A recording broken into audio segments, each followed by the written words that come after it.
नमस्कार।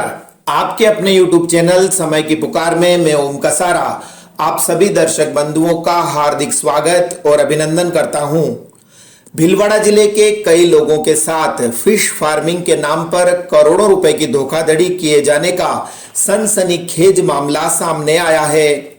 इस समस्त प्रकरण में आश्चर्यजनक तथ्य यह है कि गरीब, दलित, पिछड़े व अनपढ़ किसान तो इस धोखाधड़ी के जाल में फंसे ही हैं, साथ ही कई नौकरी पेशा और सेवानिवृत्त सरकारी कर्मचारी व अधिकारी भी मारे लालच एवं कुछ नया कर गुजरने की चाह में धोखे के इस दलदल में ऐसे फंसे हैं कि लाख प्रयास करने के बाद भी वो अपनी रकम वापस नहीं निकाल पा रहे हैं।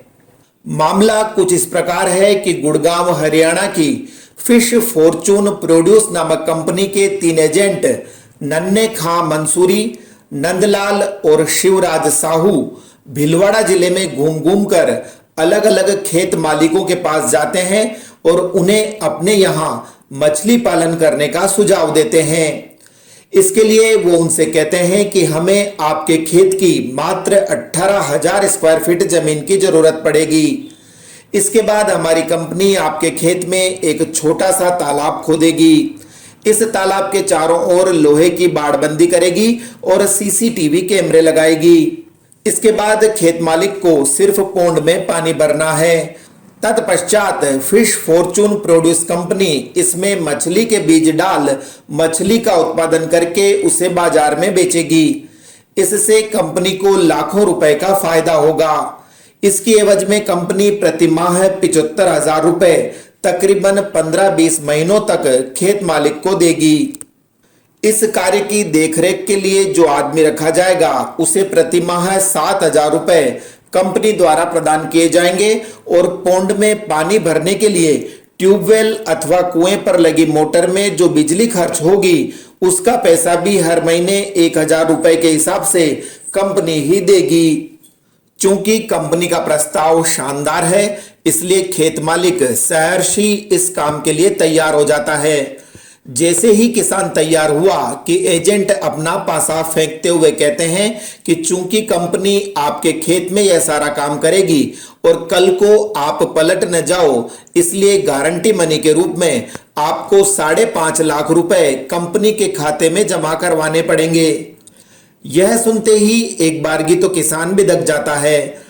तब उसे संभालते हुए तत्काल एजेंट कहते हैं कि आप जो पैसा जमा करवाएंगे उसकी सिक्योरिटी के एवज में कंपनी आपको उतनी ही राशि का चेक दे देगी। यही नहीं, एजेंट तुर्रा छोड़ते हुए किसान को यह भी कह देते हैं कि कंपनी की इस योजना में आवेदन करने की अंतिम तिथि के 2 दिन ही बचे हैं।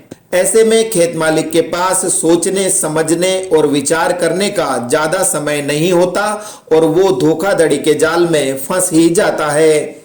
आज से करीब 1 साल पहले नंदलाल साहू और शिवजी साहू बनेड़ा के कहीं के रहने वाला है। वो यहाँ पे आए हमारे पास और हमारे को बोला कि भाई आपकी ज़मीन पे फिश फॉर्चून कंपनी है जो एक प्रोडक्ट लगाना चाहती है जिसमें कम मछली पालन होगा और आपको 5.5 लाख जमा करवाना है, खर्चा सारा हमारा है। आप एक चौकीदार रखोगे, उसके 7,000 रुपये उसका पेमेंट देंगे और बिजली का बिल 1,000 रुपये महीने के देंगे। आपको सिर्फ पानी भरना है और वहाँ पे आपको मच्छी को दाना वाना डालना, उसका आपको 7,000 रुपये देंगे। ऐसे हमारे को लालच देके और 5.5 लाख रुपये हमने जमा करवाए और पौंड भी खुदवा दिया और थोड़ी बहुत मच्छी ऐसे ही लाके उसमें बीज डाल दिया। उसके बाद में 1-2 चेक तो आए, उसके बाद में आज दिन तो कोई पैसा आया नहीं। और जो चेक दिया हमारे को कि ये चेक लगा देना, उस चेक की जैसी तारीख आई और हमने चेक लगाया तो चेक रिटर्न हो गया। सर्वाधिक दुखद स्थिति यह है कि इस मामले में फंसे अधिकतर किसान गरीब तबके के हैं जो कि ऊंची ब्याज दरों पर अपनी जमीन गिरवी रखकर पैसा लाए हैं। अब उधार देने वाले पैसों का तगाजा कर रहे हैं और नहीं देने पर खेत हड़प जाने की धमकियां दे रहे हैं। लिहाजा धोखाधड़ी के शिकार चाहते हैं कि सरकार उनकी मदद करे। ऐसे तो इधर उधर से उधारी लेके आए, जमीन गिरवी रखे ऐसे ही लेके आए, बाकी हमारे पास पैसा कहाँ है। तो अभी सारे जमीन को हड़पने के लिए वो तैयार बैठे हैं, सारे किसान परेशान हैं। 70-80 आदमी हैं भीलवाड़ा के, तो सारों का मिला के तो 5 करोड़ रुपए। 4-5 करोड़ रुपए है भिलवाड़ा के। अब हम तो यही चाहते हैं सरकार से, सरकार हमारी मदद करे और उस कंपनी को कैसे करके हमारे को पैसा दिला दे। और अब मजे की बात यह है कि नित नए शिकार को जाल में फंसाने के लिए फिश फॉर्चून कंपनी के एजेंट कुछ लोगों को 1-2 माह तक तो अपने वादे के अनुसार पैसा देते भी हैं और इन्हीं से नए लोगों को मिलवाकर यह विश्वास दिला देते हैं कि कंपनी फ्रॉड नहीं है। जो हमारे पास नंजी साहू और शिवराज साहू दोनों आए, उसने बोला ऐसा मतलब मच्छी का प्लान चल रहा है और कंपनी है फिश फॉर्चून। अगर आप देखना चाहो तो एक इधर कोरडी के पास आजीवास गांव है, चलो आप उधर देख लो। और उसके टाइम से टाइम कंपनी किस्तें डाल रही। तो फिर मेरे को ये उधर लेके गए, फिर उधर बताया तो उस आदमी ने 2 किस्तों का भी हमारे को बताया भाई पैसा आ रहा है इनका, तो आप भी करवा दो, आपके अच्छी बेनिफिट होगी। आपको 75,000 के हिसाब से 20 किस्तें कंपनी देगी, आपको कुछ नहीं करना, खाली 5.5 लाख रुपया जमा कराओ, कंपनी मतलब पॉइंट कंपनी खोद के देगी और चारों तरफ बली जाली लगाएगी और कैमरा सुविधा सब सुविधा होगी और इतना माल डलेगा और इतना माल का मतलब इतना पैसा कंपनी को 20 लाख 25 लाख की इनकम होगी, आपको कुछ नहीं करना। तो उस हिसाब से उस लालच में लेके हमारे पास से पैसा कंपनी के मतलब डायरेक्ट डलवा दिया। ऐसे में आगे से आगे चेन बनती जाती है और भिलवाड़ा नगर परिषद में वर्षों तक सेवा देने वाले और तेज तर्रार कर्मचारी नेता रहे महेश शर्मा जैसे लोग भी फ्रॉड कंपनी के चंगुल में फंस जाते हैं। निश्चित तौर पे मैंने बहुत भारी अपने पाँव पे कुल्हाड़ी मारी है, ये मैं मानता हूँ, पर इसके पीछे केवल एक यही था कि मेरा जो फार्म मैं डेवलप कर रहा था उसमें इस सुविधा से यदि मेरे स्टाफ का खर्चा निकलता है, इस लालच में आके मैंने उनके कहे अनुसार और भाई नारायण जी के कहने पे इनको कंफर्म किया, इनसे कंफर्म किया था। तो इन्होंने कहा मेरे चेक आ रहे हैं और वाकई में इनके चेक आए, इन्होंने बताया। तो मैं उस लालच में आया और मैंने इस पैसे को बैंक से केसीसी कराकर ही लोन से ही पैसा दिया हुआ है, जिसका रिकॉर्डेड आरटीजीएस कराया, उसके सारे रिकॉर्डेड है, सारी फाइल कंप्लीट है मेरी। एसपी साहब के पास मैंने अपने प्रतिवेदन के साथ सब पेपर लगा के दिए किस ढंग से मुझे प्रलोभित किया गया। बहरहाल महेश शर्मा के प्रतिवेदन पर जिले के कर्मठ व ईमानदार एसपी विकास शर्मा ने सुभाष नगर थाने में मामला दर्ज करवा दिया है। लेकिन वस्तु स्थिति यह भी है कि फिश फॉर्चून कंपनी ने गुड़गांव का दफ्तर बंद करके अपने बोरिया बिस्तर समेट लिए हैं। मैं एक रिक्वेस्ट करना चाहता हूं कि और आगे दूसरे आदमी ऐसा पैसा नहीं लगाए। और जो लोग गए वो बोल रहे हैं उधर तो ऑफिस कुछ रही नहीं, सब बंद हो गया।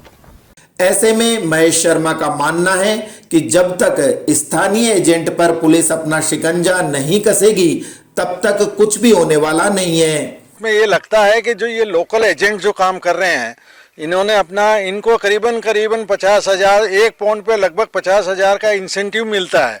इन्होंने उस जो यहाँ के हैं उनका इतना बड़ा अमाउंट उनके पास पहुँच गया, उसके बाद ये हरदम कंपनी का फेवर करते हैं और हम लोगों को प्रताड़ित करते हैं और ये कहते हैं कि साहब आ जाएगा, हम बैठे हैं ना साहब, हम बैठे हैं, पर वो कभी आके व्यक्तिगत मिलते ही नहीं हैं। उनसे हमने बहुत संपर्क करने की कोशिश की, हरदम फ़ोन पे व्हाट्सएप पे मैसेज डालते रहते आड़े टेढ़े क्या, और ये भी कहते हैं कि साहब हम तो कंपनी को ये भेज रहे हैं कि हमने फांसी लगा ली। नंदलाल ने मेरे को एक व्हाट्सएप भेजा है जिसमें अपने आप को पंखे पे लटकता हुआ बताया, उससे हम इमोशनल हमको ब्लैकमेल कर रहा है कि भाई हम आपके साथ है पर क्या करें, हम नहीं करते हैं। तो मेरा ये कहना है जब तक इन लोकल एजेंटों पर इस तरह की करीबन भिलवाड़ा जिले के अंदर इस एमवे टाइप की जो कंपनियों के लिए काम करने वाले लोग हैं, करीबन 50 से 100 आदमी हैं, जो एक गैंग है पूरी, कोई इधर काम करते, कोई उधर काम करते, कोई उधर काम करते हैं। तो ये इन लोगों को पकड़ा जाए और इनको इनसे कंपनी के आदमियों तक पहुंचा जा सकता है। ये कंपनियों के आदमी के संपर्क में बराबर बने हुए हैं। लोकल में एक तो नंदलाल साहू, एक शिवराज साहू और नन्हे खां, ये तीन हैं। इसके अलावा 10-12 और हैं, नॉलेज में हैं, पर हम उनके लिए कंफर्म इसलिए नहीं कि उनका हमारा नहीं। यहाँ गौरतलब बात यह भी है कि यह सिर्फ भिलवाड़ा अथवा राजस्थान का ही मामला नहीं है, अपितु ऐसी फर्जी कंपनियों ने पूरे देश में अपना जाल फैला रखा है। इसलिए यदि पुलिस ने कठोर कार्रवाई नहीं की तो महेश शर्मा जैसे पढ़े लिखे लोग भी लुटते पिटते रहेंगे। छत्तीसगढ़ में भी एक मैंने अखबार में पढ़ा था कि इसी तरह का एक केस हुआ और हाई कोर्ट ने वहाँ की इनके खिलाफ कार्रवाई का ईडी की जांच के लिए आदेश जारी किए हैं। मेरे के सोच से जो है पूरे हिंदुस्तान में, राजस्थान में करीबन 100 करोड़ से ऊपर का घपला, जैसे आदर्श सोसाइटी का घपला हुआ है वैसा ही ये घपला है। तो मैं आपके माध्यम से प्रशासन से, राज्य सरकार से निवेदन करना चाहता हूं कि गरीब किसानों को, जिन्होंने अपना ब्याज पे पैसा लिया है, लोगों से कर्जा लेके काम किया है, उनको उनका पैसा हक दिलाएं। तो इस बुलेटिन में आज इतना ही। यदि आपको पसंद आया हो तो इसे लाइक व शेयर अवश्य करें और आपके अपने YouTube चैनल समय की पुकार को सब्सक्राइब करना न भूलें। धन्यवाद। जय हिंद, जय भारत।